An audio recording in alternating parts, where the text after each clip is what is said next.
माता सीता लक्ष्मण को निगल गई थीं। रामायण और रामचरितमानस में सीता माता और लक्ष्मण के बारे में एक रोचक कथा मिलती है। हालांकि कुछ विद्वानों का मानना है कि इस बात में कोई सच्चाई नहीं है, ये तो मात्र किंवदंतियाँ हैं। ये कथा कितनी सही है ये तो बताना मुश्किल है, लेकिन जनमानस में ये कथा प्रचलित है कि एक समय माता सीता ने उनके देवर लक्ष्मण को निगल लिया था और उस समय हनुमान जी दूर से ही देखते रहे थे। आइए जानते हैं ऐसा क्यों हुआ था। रावण का वध करने के बाद भगवान राम लंका से माता सीता के साथ अयोध्या लौट रहे थे। उस दौरान अयोध्या को दीपकों से सजाया जा रहा था।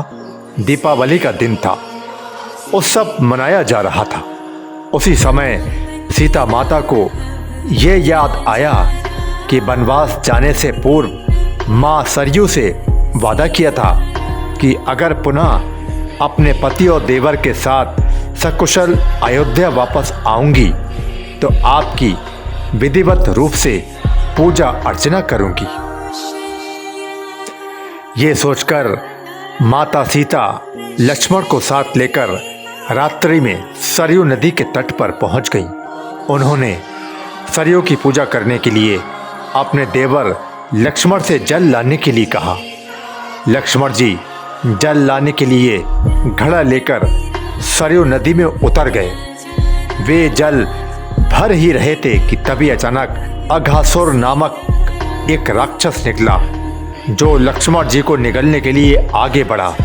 लेकिन तभी भगवती सीता ने ये दृश्य देखा। उन्होंने लक्ष्मण को बचाने के लिए अघासुर के निगलने से पहले स्वयं लक्ष्मण को निगल गई। लक्ष्मण को निगलते ही सीता और लक्ष्मण का शरीर जल के समान एक तत्व में बदल गया। ये अद्भुत दृश्य हनुमान जी देख रहे थे जो एक पेड़ के पीछे छिपे हुए थे। उन्होंने सीता और लक्ष्मण का जल रूपी सम्मिश्रण शरीर एक घड़े में भर लिया और भगवान श्री राम के सम्मुख उपस्थित होकर सारी घटना सुनाई। हनुमान जी की सारी बातें सुनने के बाद भगवान राम मुस्कुराए और उन्होंने हनुमान जी को बताया कि इस राक्षस को भगवान शिव का वरदान प्राप्त है, इसलिए इसका वध मैं भी नहीं कर सकता।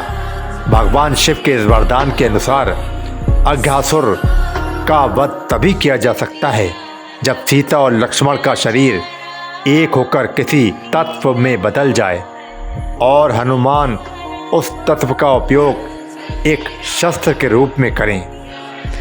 प्रभु श्री राम की ये बातें सुनकर हनुमान ने उस घड़े के जल को गायत्री मंत्र से अभिमंत्रित करके सरयू नदी में बहा दिया।